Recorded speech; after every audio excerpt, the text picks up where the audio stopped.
Good evening, everyone. Welcome to Proselytize or Apostatize. My name is Caleb Jackson, and today we are going to watch a debate between everyone's favorite person on the show, David Russell, who, of course, is a host, against Cassiano Mwava, who is a newcomer to this show. So thank you all both for being here. And today I think we're going to be discussing current events and the problem of evil and the Epicurean paradox. So let's just have both of our guests introduce each other first. So Cassiano, do you want to just introduce yourself, say who you are, promote any of your stuff like that? Okay, let me go first. Well, I'm Cassiano Mwaba. Yeah, I'm from Africa, Zambia, to be specific. I'm an agnostic atheist. I don't believe in God because there's no evidence to prove that God exists. No evidence or proof to say that God exists. So we're going to talk about the problem of evil and if God is really tri-omni, meaning it is really omnipresent, omniscient, and omnipotent. And we're going to compare that with evil that's happening in the world. All right. Thank you so much, Cassiano. And of course, we have David Russell. So, David, I think most people on the show know your background, but do you just have any thoughts before we get started on this? What specifically you want to say? Yeah, man, I just wanted to welcome my opponent here. I mean, I met him through a Facebook group called Atheist Christian Debate Group. And if he wants, I can post this on that group later on. But yeah, it's an honor to actually meet him. We kind of butt heads on that group every once in a while, have some battles and stuff. So yeah, man, I enjoy talking to Cassiano. I enjoy the challenges that he presents. Also, this channel is built for this. It's built for discussion, respectful discussion, that even when we disagree, we can leave the discussion without being disagreeable, and we can both say, hey, we have a difference of opinion, but at the end of the day, we're going to smile, shake hands, and be friends, So, Cassiano, I just want to welcome you to the PORA family.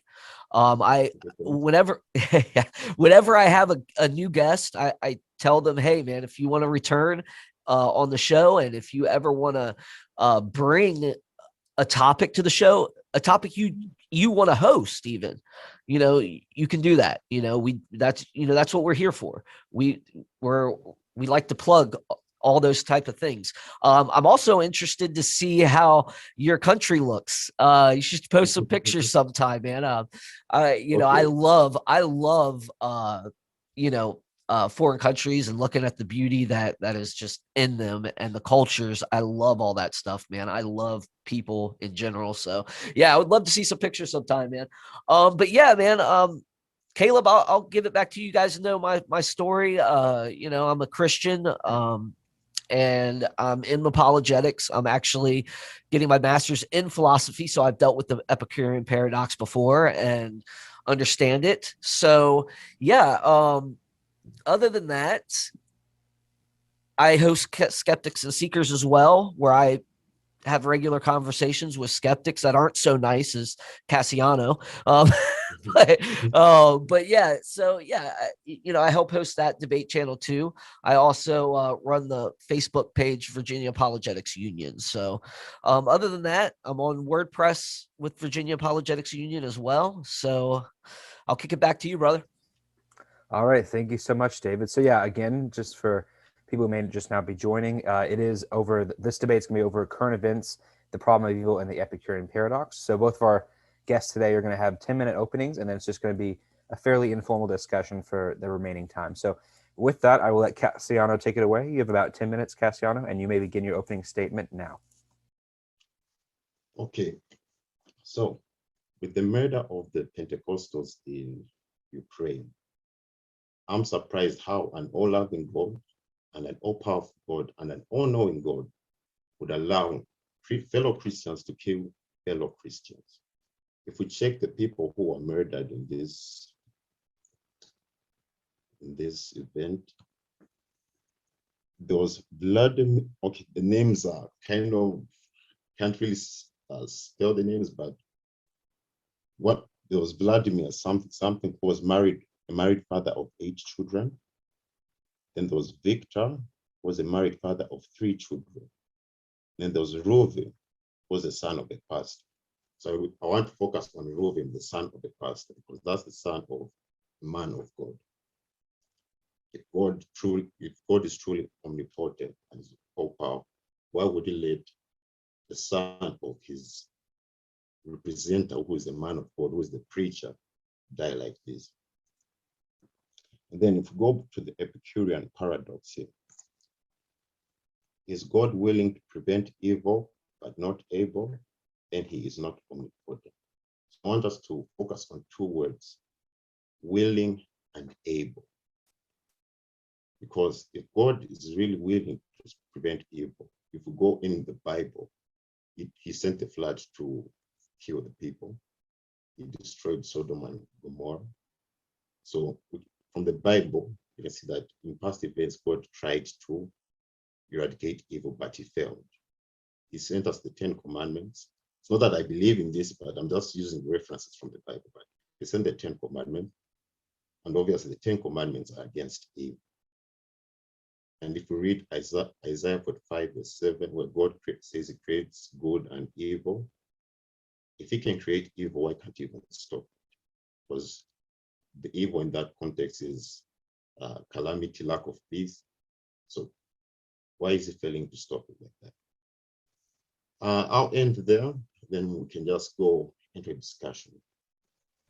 All right, thank you, Cassiano, and I will give David his time. Dave, you have around 10 minutes if you want it, and you go when you're ready. All right. Well, Cassiano asked to discuss events that transpired during 2014. Rebels that belonged to a Russian Orthodox church kidnapped 4 Pentecostal Protestants. This single event inspired further religious persecution in Russia at the time. One question posed by Cassiano was, why would God allow his own people to murder each other over doctrine? Cassiano's question is a real one. It's one of the reasons I wanted to do this debate. It does not pertain to this particular situation either. This has been ongoing for centuries. Look at the trouble that the UK had with Ireland Protestants killing Catholic militants. They slaughtered one another. During the Crusades, when Catholic militants turned on the Orthodox believers and took their icons. The point is, we could list countless examples of Christians persecuting other Christians. The problem is real and must be dealt with. I will admit some answers aren't easy. Some may never satisfy. Nevertheless, a Christian must give an answer, according to 1 Peter 3:15. Christians have often dealt with what we call the problem of evil in 2 ways. The first is to give a defense. The defense demonstrates that evil is compatible with the existence of God. The second is what we call theodicy. Theodicy aims to provide an account as to why God actually permits evil. In today's discussion, I will try to outline my response based on these 2 distinguishing features. The first thing is abundantly clear to me. If evil exists, it is only makes sense from a theistic worldview and makes best sense from if Christianity is true.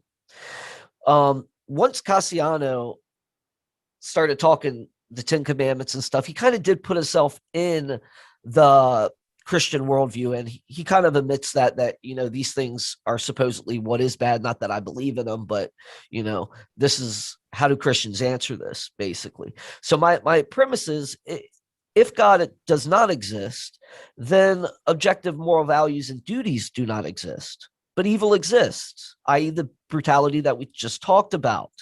Therefore, objective moral values and duties do exist. Therefore, God exists. If Cassiano wants to level an accusation against God, he first needs to concede this argument. Otherwise, he has no legs to stand on. If moral realism is true, meaning objective moral values and duties exist, then Cassiano will have to demonstrate an objective standard that exists independently of himself that grounds this morality. Simply, Cassiano needs to make a case that good and evil actually exist, are not dependent on subjective preference, and are rooted in an actual standard independent of himself. Epicurus is one of the first to try to bring this issue of evil to the forefront of philosophical thought. His original argument went as this: God, he says, either wishes to take away evils and is unable, or he is able and is unwilling, or he is neither willing nor able, or he is both willing and able. See, Epicurus was not an atheist. He believed in the gods. His argument was put forth to demonstrate the lack of care the gods had in humans' affairs. He often argued against what the Stoics believed. However, other atheists have modified the argument and proposed it in an attempt to disprove God's existence. That argument is as follows: is God willing to prevent evil but not able? Then he is not omnipotent. Is he able but not willing? Then he is malevolent. Is he both willing and able? Then whence cometh evil? Is he neither willing or able? Then why call him God? The problem with this supposed paradox is that it assumes some premises that aren't being revealed. It assumes that if God is all powerful, then he can create any world he wants. It also assumes that if God is omnibenevolent, then he prefers a world without evil. This isn't necessarily true. And what it doesn't even bring into the picture is God's omniscience. Basically, this argument hinges on the notion that God is all powerful and all good.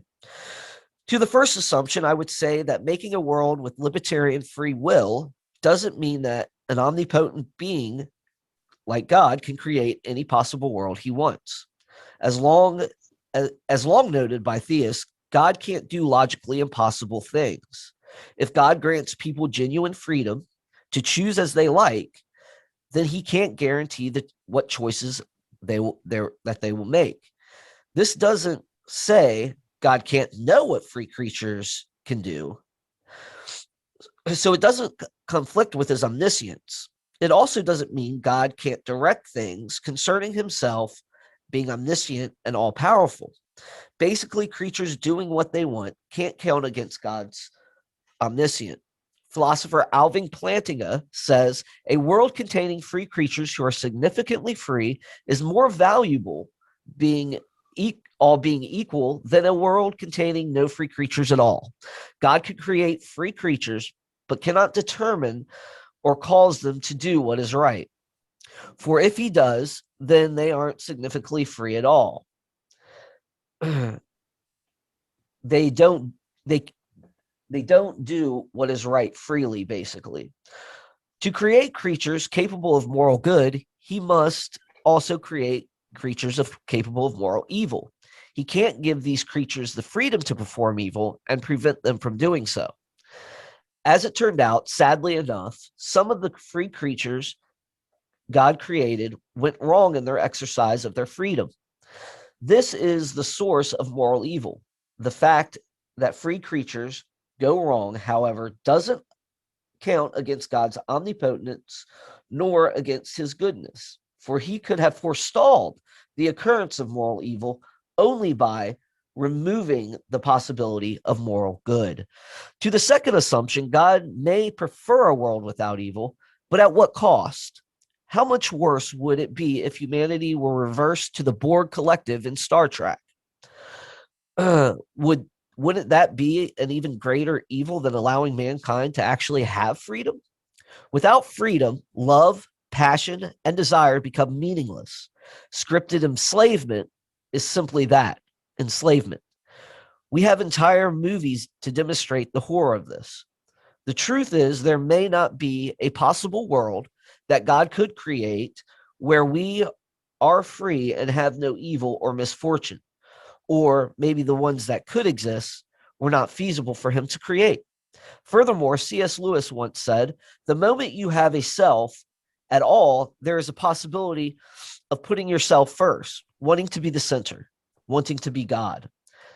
At this point, the Christian worldview makes complete sense. Mankind walked away from God and his lordship. Now they have to pay the consequences of that choice. The question for Cassiano to answer is, how could God give humans free will and not let them hurt others? If you can't imagine a way Could it be possible that there isn't another way? Think of Avengers Infinity War, where Doctor Strange examines all possible outcomes, and out of those countless millions, I think there was like 14, there was only one way. Yet in that one way, to save all life in the universe, there would be significant suffering and death. Could this be a possibility? It has convinced several philosophers on both sides of this debate.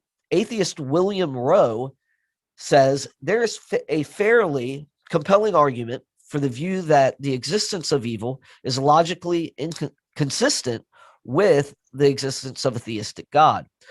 Agnostic Paul Draper notes, there have been serious attempts given that show evil is logically compatible with God's existence. But just because philosophers think this doesn't make it true. However, if God made us free, then I don't see any way out of the free will defense. To be absolutely free, we must choose how we want to be. Going back to our situation of Christian on Christian persecution, I want to note that Christians are still battling sin.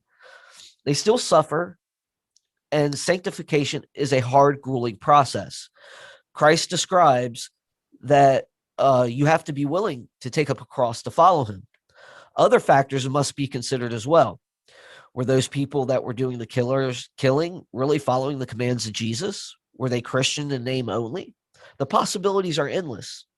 Again, I'm reminded of the words of C.S. Lewis, who said, the Christian answer that we have used our free will to become very bad is so well known that it hardly needs to be stated. But to bring this doctrine to real life in the minds of modern man and modern Christians is very hard. The truth is, we can go down throughout the centuries to see this atrocity after atrocity, from Rwanda to Darfur, from England against Tasmania, from Nazis to Jews, and from the raping of Nanking to save slavery in the antebellum South in America.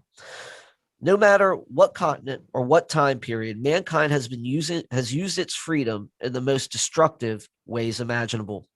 With that said, my argument and answer can be seen as this. Evil exists because humans had the freedom to choose God, but instead chose to be their own gods. When we walked away from God and chose a different Lord, bad things happened within us. If we stayed in him, would have been prevented. God could intervene, but doesn't. God wants us to see the real consequences of our choices. And this teaches us the reality of a life without God. And 4 natural laws must work in a regular way for things to have any real meaning. Again, this whole idea of actual evil makes sense from a Christian point of view. The whole of Christian theology can't be left out while making a theodicy. God has morally sufficient reason to allow pain and suffering. One such example is a soul-building theodicy that states demonstratively that going through certain times of suffering molds better character. Another theodicy deals with our finite understanding. For example, we may not understand why we are going through something, but in the end, it was for our own good. Think of a parent taking their child to the dentist or getting a vaccination, as Caleb just got today. It might not be understood at the time, but getting that vaccination may very well save his life. The truth is, the journey teaches us. Pain is a megaphone that gets our attention. Christianity approaches this from an eternal perspective as well, that although we have chosen to rebel against the holy God, God enters the world to save us from ourselves. He allowed justice to fall on himself so mercy would fall on us. Augustine said, God had one son on earth without sin, but not one without suffering. The gospel tells us of the creator that takes responsibility for what has happened to his creation, bearing the full weight of it on his shoulders. These theodicies and so forth has led Paul Draper, again an agnostic, to say these words. In order for a logical argument from evil to succeed, it would be necessary to show that for some known fact about evil, it is logically impossible for a God to have a good moral reason to permit that fact to obtain. This, he concludes, is what most philosophers believe cannot be shown. And that's my opening statement. Caleb. All right, thank you very much, David. Appreciate the reference. As a correction, I actually got the vaccine yesterday, and I'm still feeling it today, but I appreciate the thought. So now we're going to go into a extended time of just informal conversation. So whoever wants to start first can. I think we can maybe start with Cassiano asking the first question or comment, just because his opening did not last as long as David Russell's, and I want to try to give everyone equal talking time. So Cassiano, you can ask a question to David, or perhaps just comment on what he said, or kind of just do it however you see fit. So, all right. So my first question is about objective moral values. So you say that if there are no objective moral values, God cannot exist. Am I correct? So you're asking David about objective moral values, why they have to exist with God? Yes. Okay. Yeah, because I think moral realism is true. Matter of fact, I just did a recent look into this, and even most philosophers now are turning to moral realism, and they're not all Christian either. But yeah, I think that with God being the standard, that moral realism is true. I think that without that standard, there is no objective moral values and duties. I don't buy into the idea that it's just our flourishing and so forth. So, but go ahead. Yeah, whoever wants to talk next Okay, can. because like, What's that? Go ahead. Speak now. What's that? So like here, I wanted to ask another question. Yeah, sure. Go ahead. Yeah, go ahead. So like everyone around the world, for different cultures and different religions, have got objective moral values. Yeah. So if we use this as a verification to say that God exists, then how many gods exist? Well, you see, I don't look at it that way. I see a moral convergence throughout all different cultures. There are a certain yeah. So I think all cultures have, we converge on a certain aspect. So my argument wouldn't be that there has to be many gods for it. For the simple fact is, I think that once you look at morality in general, we all have it. Not only that, but it's so intuitive to us. So we wouldn't be discussing how we come to know morality, but it's the ontology of where that morality actually comes from. So I would think that I think, morality exists because of God, and I have my other reasons why I think the God of Christianity would be true. Does that answer your question? Okay, so let's say, for example, like an atheist like me, I've got objective moral values, but I don't believe in a God. So how would that be possible? Well, because I don't think you need. Okay, go ahead to finish. I don't want to interrupt you.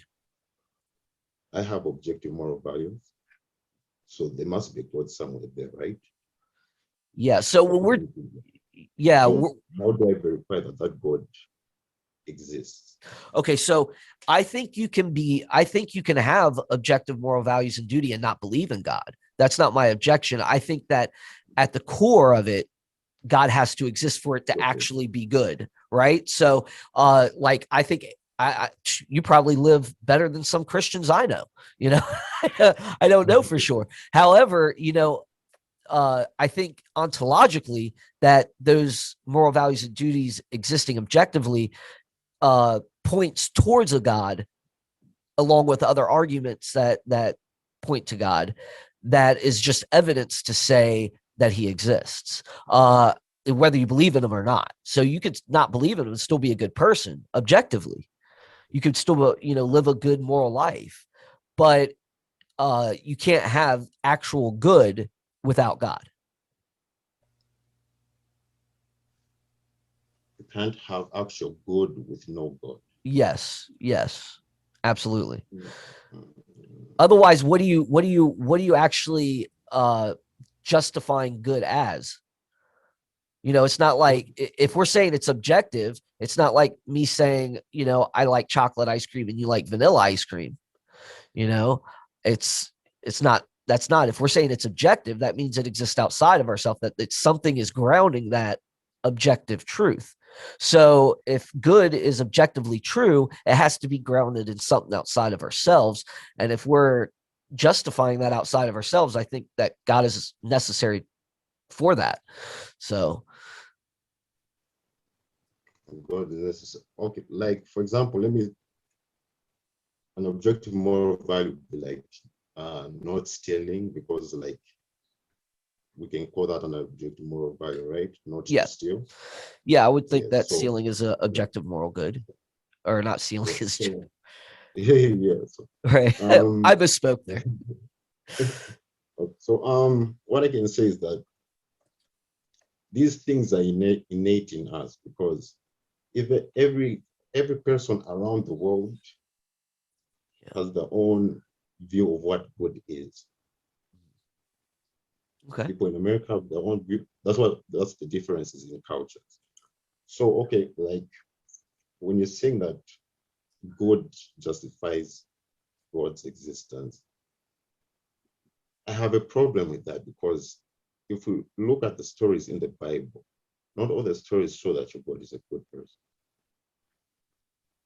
Okay, so you're leveling the accusation. You're kind of turning it in a degree. Okay, so I see what you're saying. I think that, there's obviously a lot of things that are descriptive in the Bible, right? There's not prescriptive.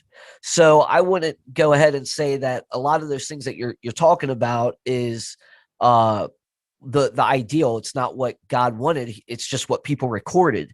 So if you want to get to God making judgments on people, I mean, that's his prerogative. If God wants to judge humanity because of its sin, if Christianity is true and God has to judge sin, he has to judge that evil. And I would think that you would want a good God, a just God, to judge things that are unjust, that are wrong, even if that means that, hey, look, this justice is what it is. It's God judging sin, and he warned us that sin causes death. So if we have freedom to rebel against him, we have to be willing to say, hey, look, God's going to judge. So I don't see that being a problem as far as that goes. But like, one thing that you did say that I think is very pertinent is that you said, hey, it's innate in us. This is innate in us. And that's why my argument takes it a step further on the chronology there, to say, hey, why is that innate in us? That only makes sense if there's an actual good that we're getting these objective moral values and duties from. So to me, there has to be something there for that to be so innate. And it would be the burden of proof at that time has to shift to you to say, hey, explain this innateness in us to have these moral values and duties. What are we actually progressing to? If we're trying to get better as time goes on, what are we progressing to? And am very interested if that Zambia Coca-Cola there is better. Yeah, Zambia Coca-Cola there is better than American Coca-Cola. I'll have to send you. Lived in America. What's that? On a side note, I've actually lived in America for a year in Kansas City. Oh, wow. So what soda's better, in Zambia or in America? I'll go with the Zambian one. There you're biased. No, just joking. Okay. All right. Go ahead. Go back to your point. Okay. So back on the objective. So what you're insinuating is that God created objective moral values. No, I think that objective moral values are the result of his nature. So his nature is the good, right? He didn't just create these morals. These are actually part of his nature. And then as a result, we have moral values and duties that we perform for each other. So because he's good, we should do good. Because he's good, he commands us not to steal from one another. Because he's good, he commands us not to murder each other. So, but he also said, hey, look, there's this freedom that I'm giving you to do what you want. However, if you do wrong, this is what will happen. And that's where we got this world that we're living in today. Okay, so let's go to Egypt and we look at the 42 ideals of Ma'at at the temple of Isis. Okay. Just going to read a few of them, because also these involve objective moral values. Okay. And the Egyptians are not worshiping your God, and it's possible to say that their gods came before your God. You think so? I feel Atum and the 10 and Horus came before. You feel that way? I mean, that's fine. I think that the bigger issue is that and I think you said this right, that there's this innate moral, ethical intuition that is in us. And I think that just because it's different how people express that, and that's fine. This is where like moral realists, like philosophers, will tell you that, hey, there's a thing that we call moral convergence. The thing is, where does it actually come from? So even if the Egyptian gods that they believed in predated Abrahamic faith, which I don't think we can really put a finger on that, because we know that the oral history existed alongside all that. I mean, Genesis is a polemic in a way towards those other gods that existed. Now, you know, we know that those oral traditions were rich. Matter of fact, my friend, he's from Kyrgyzstan, and I was telling him about how ancient cultures in the ancient Near East had this wonderful oral tradition, and I think they call it a high context oral tradition, and it's wonderful. It's you can like recite the entire Torah. These guys could cite it, and they did it through like song. Well, my friend from Kyrgyzstan, he starts laughing and smiling and getting his eyes just get big. He says, "Oh, we have an orator like that in my country," and he took me to this YouTube page. It's in his Russian language, in the Kyrgyzstan Russian language. I think they speak all Russian there. But he showed me this guy. He said this guy recites in song 6 books verbatim. Okay. So, I mean, this still even exists today. So it's demonstrated that you can actually see these type of things even today in a high context oral tradition. You muted yourself, David. Have I muted myself? No, David muted himself. Yeah. So I think that with that, I think it's really interesting that we can see that, you know, there's a lot of ancientness to these cultures, and I think it's cool. I love looking at Egyptian culture. Matter of fact, I have this weird fascination at looking at different mummies too. So it's pretty interesting, man. Yeah. So David, I think just for clarification on what Cassiano was asking, yeah, if I understand Cassiano's question right, because David, you're saying that it's innate in all of us, but Cassiano is saying, well, look, if it's innate, why is there so much disagreement among other gods, right? Like, could he gave the example of Egypt? Could God have given the 10 Commandments to the Egyptians or to every culture so that we would be more consistent? I think what he's saying is that if there was objective morality, would expect everyone to have identical morality, or at least close to identical morality across the cultures. But he's saying that you don't really see that. So I hope that was an accurate interpretation of what you're saying, Cassiano. But just trying to. Okay. Yeah. Yeah. So like, how we express morals can be different due to our location, our influences and stuff. But there is a convergence. As I said, these morals do converge at some point, and we see pretty much the same thing throughout all cultures. They're not as different as you would say. Now, there is a thing that they say in moral realism, factual errors do occur. So, you have in some Muslim countries, they don't believe women are human beings. However, they still hold to the belief that you can't kill human beings. So it's really weird.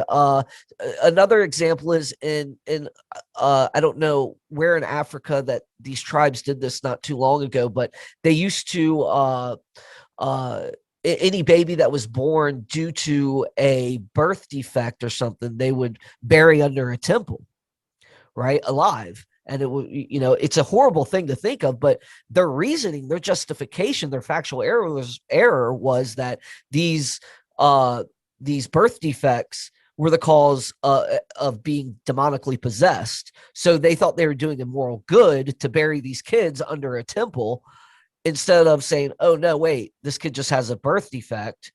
And they still held to the moral notion that killing babies was wrong, but they had a justification for it. Do you see what I mean? Do you get that, Cassiano? Yeah, continue. Yeah, that's all I wanted to say. Let me stop there. So you're saying that people can also do things which are considered taboo or evil, but for their reasoning for why they do it. Yeah, there's a lot of different reasons. People have justifications for all sorts of things, but you can't get that confused with the fact that moral realism is still there. When you look at it at the end and you see this convergence that takes place, then you could see that we have basically the main things. Just shed light on me of objective moralism, because I'm new to that term. So okay, so yeah, moral realism, it's a very long philosophy. I don't think I'd be able to explain it all here. In a nutshell. Yeah, but in a nutshell, it's saying that there is an actual objective moral right and wrong. There is objective morals in the world. Some people ground them in different ways. The theist obviously would say, no, it's God. And some would try, like Sam Harris, for example. I don't know if you know who Sam Harris is. He's an atheist neuroscientist that lives in the States. He tried to ground it in human flourishing. I don't think that really is strong philosophically, but there's other people that try to do it different ways. But moral realism is the notion that, okay, there is a real thing that we experience, just like how we experience like epistemic truths, for example. Like we're having this conversation, so it's assumed that I'm going to be try to be just as honest as I can be with you and you with me. There's these things that we agree on. It's obvious. It's intuitive. It's self-evident that these things exist, and that's what moral realists bank on, that these things actually do exist. However, how do we ground them? Obviously, they're still working that out in life and philosophy and so forth. And it's one of those things that like, you're not going to be able to science system somehow. Well, I don't think it's necessarily a broken system. It's a philosophy that's being worked out, right? So these guys are working out a philosophy of, okay, how do we identify realism, and what do we ground that in? Where did it come from? That's kind of like what they're saying. Where did it come from? And how do we make sense of it? So that's kind of where what moral realists are working in. That's what meta-ethics is all about. Because you have the practical ethicist that looks at, the descriptive nature of morality. However, you have the meta-ethicist that is looking at the prescriptive of moral behavior. How do we get an ought from an is, right? Do you get that? I get that. Yeah. Okay, so guys, just so we can steer the conversation a little bit, I want to move on to the idea of theodicy, right? Because Cassiano brought up in his opening statement this really sad situation where in Ukraine, Christians were killing each other. And so David brought that up in his opening, and I think mostly appealed to free will of humans. And so I think let's just talk about that. Is free will a good defense for this Epicurean paradox? So we'll start with Cassiano this time. Okay, so back on free will, I feel that free will limits God's omniscience, because God doesn't know like our past, our future, He doesn't even know our thoughts. It's claimed in the Bible that he knows that, but if we also go to, I'll have to just go to, I'll have to reference the Bible. We can go to Genesis 6, verse 6, where he's repenting. I feel if you are all knowing of something, and if you know people's future thoughts and future actions, you wouldn't be repenting and being grieved, and you wouldn't also send a flood later on or destroy a city like Sodom or Gomorrah. So I feel he never knew that was going to come. Then we can also look at another Bible verse. Let's see. For example, like for the Tower of Babel, where God actually comes down to see what the people are up to. If you know what they're up to, why are you coming to investigate? Let's go to another one. Genesis 3 verse 8 to 13, where Adam and his wife hid themselves from the presence of the Lord amongst the trees of the garden, and God had to go find them. Meaning he went looking for them. Also God, Genesis 18 verse 20 to 21. Then the Lord said, the outcry against Sodom and Gomorrah is so great, and the sin is so grievous, that it will go down and see if what they have done is bad as the outcry that has reached for me. If not, I will know. So that last sentence, if not, I will know. That's not implying someone knows, is aware of the future or is aware of what's going on. So if free will doesn't make God omniscient. Okay. Yeah. So as Cassiano was saying, it sounds to me like he's saying that omniscience and free will are not compatible. That places in the Bible have God repenting and not knowing things and being confused and so forth. So David was putting big emphasis on free will, but I guess we can ask David, how would you respond to that? Are omniscience and free will incompatible? Yeah, I don't think so. I think, matter of fact, like there, when if God's outside of time, he can basically make all that come in at once. So for him, I don't think it's really a idea of him being there. God just knows chronologically what's going to happen beforehand, but it's our free actions that determine what he foreknows. So he would foreknow that, he would regret making mankind because, he could already see that, he could already see what has happened. And he actualized that through what we call middle knowledge, because there was no world feasible for him to create in which those things wouldn't happen. So that's how I kind of see how that plays out.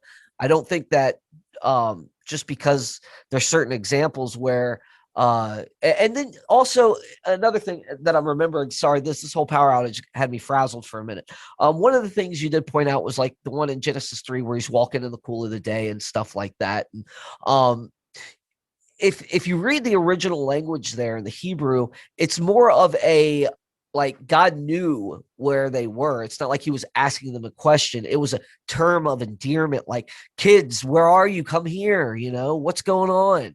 It's a term of endearment. It's not like a necessary wooden literal response, like saying, hey, where did you guys go? And I'm looking for you. No, it's a term of endearment. Like, what's going on, guys? Something's wrong. It's like a parent, like when you come in, you might like yell at your kid to say, hey, where you at? But all the time that they're in your room hiding from you because,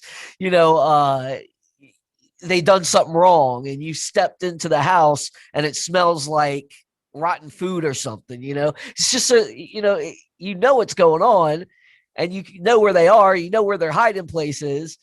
And, instead you're expressing a term of endearment like, hey, it's time to face this, it's time to do this, and that's kind of how the Hebrew kind of explains that. A lot of things with the original language are like that, and it does take a little bit of study to know. I chide people all the time to not read a 4,000-year-old manuscript with 20th century eyes. The ideas, the mind frame is totally different there. And I would just say that, we have to be mindful of that. Anything we do in life is like that. If I'm going to study rocket science, I need to understand and study it. It's not like I could just pick it up and say, oh, I'm going to read this book. I'm not going to know rockets, by just reading a textbook. I got to learn it. I've got to study it. I got to see what makes it work, So yeah, that's kind of like where I was going with that. Okay. Go I ahead. think I want to mention about God's omniscience. Yeah. God knew that he was going to send his son to die for us. Why didn't he tell the Jews about that? Because right now the Jews do not believe that God's son exists. Right. So if he was all knowing, was it part of his plans that there's the division between the Jews and the Christians? Because Christians and Jews yeah, each other. Absolutely.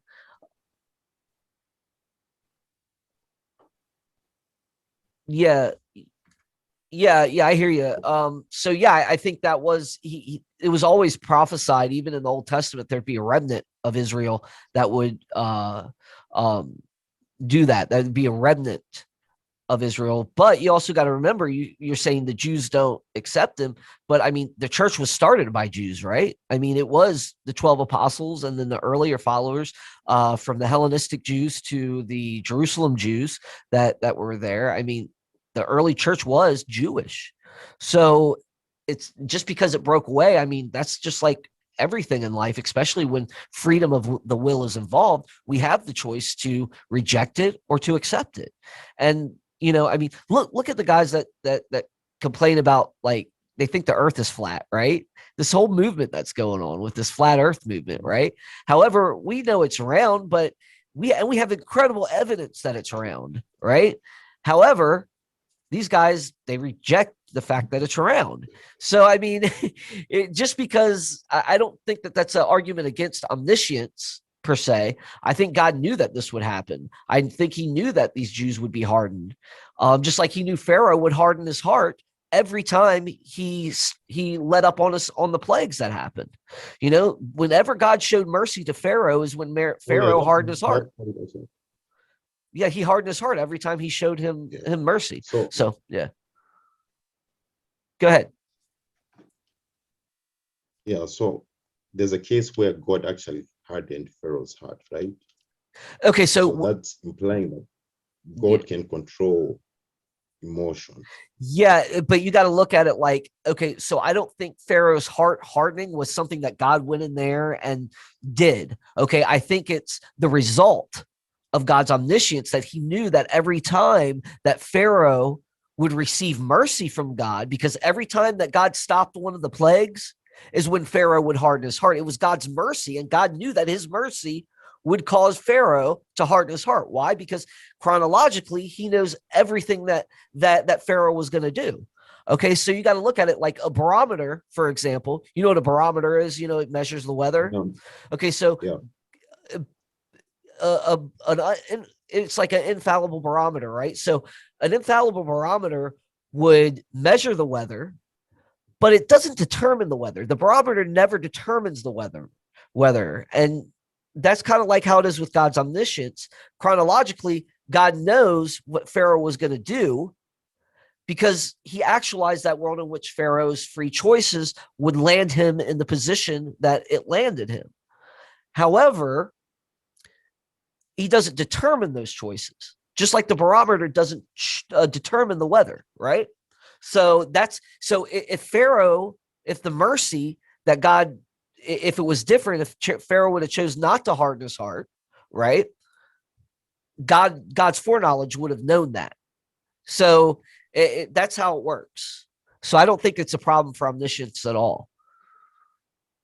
Well, okay, like if we still go back to Genesis 6:6, I'm still not convinced that why someone would purposefully cause grief to themselves, because his heart was grieved.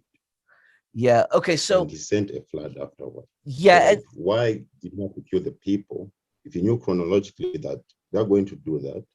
Yeah. And it goes Well, against murder. So why did he have to kill the people?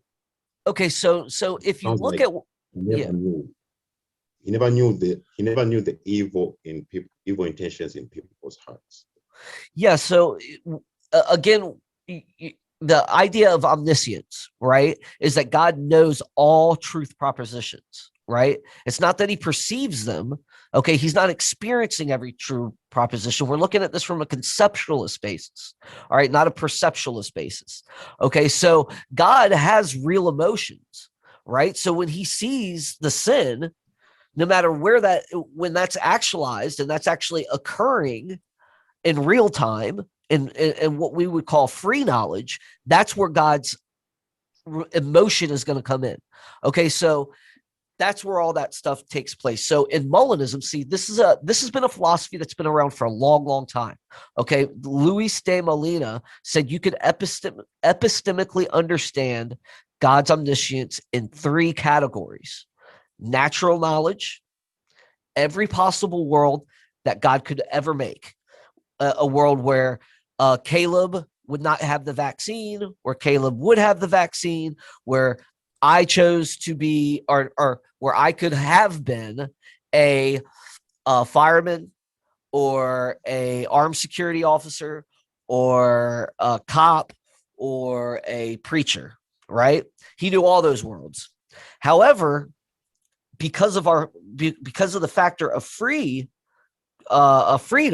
he factors in middle knowledge, what worlds that I would freely choose to be one of those, right? So he would freely know that under these given circumstances that I would choose to be an armed security officer versus a baker, right?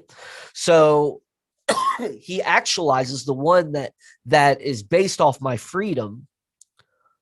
And now, as it's in real time in the free knowledge phase, so God knows every possible world, possible outcome, and he also knows every feasible outcome that he can work with people with free will, right? So he knows, because of our freedom, what choices would be the best outcome for that all the total amount of good that's in the world to also be.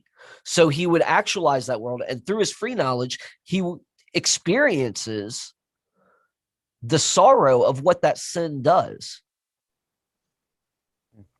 So Russell, when you're talking, Sorry. Cassiano, did you have any points you wanted to comment on that?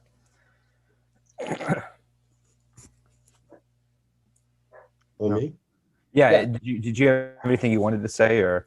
Cause I'm trying to wrap this discussion up a little bit. We can go for like 5-10 more minutes, but Okay. Oh, of course, we've also got 1 Samuel 15, verse 11, where God actually really put Samuel as king. So that's also, I'm still failing to grasp how an all-knowing God is going to still make decisions that he will regret in future.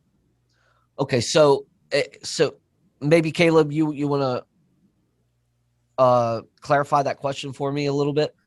Yeah, no, he's pointing out, and I believe 1 or 2 Samuel, where God predicts, Saul is going to be king. He's still able to make these decisions. So I guess he's saying that it seems inconsistent that God can still predict the future while having that. But I guess there's also more underlying questions with this. Like David was talking about, I don't want to get too technical with terminology here, but possible worlds. And so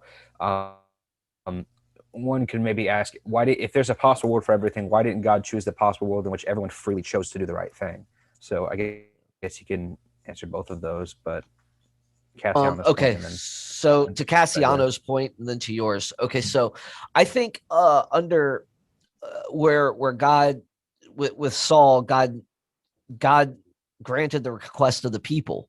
I don't see where that's an actual contradiction with omniscience, but God knew what was going to happen, and he even warned them. He even said, "Hey, look, you don't want a king. You don't want a king right now." And the people kept pushing it, and God granted them that freedom to have a king. And he even was involved with it. And I think that's really important too, because you see God actually being involved with mankind. And I love that. I think that's one of the greatest things about Christianity is that God is actually involved. And, even because we screw up all the time and we make a mess of things, he's still in the midst of it, and I love that about Christianity. However, to Caleb's point, Caleb, your point was why didn't he actually choose a world where nobody does anything bad? Because I don't think that there's a possible world where that can be. It might only have like 3 people, and at that point it won't be feasible. Well, I guess I don't want to, I'm not debating you as well, but just to have it. I get 2 debaters here. Well, do you think then that people can have free will in heaven? Yes, I absolutely do. I do think free will is in heaven. I use Satan as an example. I mean, he walks in and out of heaven all the time. C.S. Lewis described it really, really cool, though. I think once we get to heaven, and even Craig mentions this, the blinders go off, and C.S. Lewis actually describes it as, these people getting bigger and bigger and bigger and bigger and bigger and bigger and bigger in the Great Divorce. And it comes to a point where they're so enamored with the world to come, that they're so entrenched in it, that the choices we made in this life will seem trivial. Like we won't even want to choose them. Why? Because everything in us is enhanced. So, and I know that's theology, and that's not really what we're supposed to be talking about right now, but that's kind of how the Christian sees it. That's the way I see it. So yeah. As far as God, God knows things. I think that there's no contradiction in the things Cassiano brings up necessarily. But I do understand his issues with them, because it does seem that, God makes mistakes at times. And I don't think that's it. I think it's more or less that God is working and directing a world of free creatures that are fallen, that are finite. And he's setting us on a trajectory to make us better, which ultimately leads to Christ, and which ultimately leads to our sanctification. All right. Thank you. Yeah. So I think we're going to go ahead and wrap it up now. So we're going to just do informal closings. I would say just keep it, 3 minutes or less, but you don't have to use all the time. Usually it's just, you don't have to prepare for it in advance. So Cassiano, would you like to go first or second? I'll go second. Second. All right. David, Russell, I'll let you Yep. go, and then I'll give Cassiano the last word since he went first last, and I'll let him go last so he gets the final word. Yeah, that's fine. Guys, this is a really great discussion, and Cassiano, again, we can do this multiple times if you'd like to come back on, and hopefully I won't have a power disruption in the middle of it.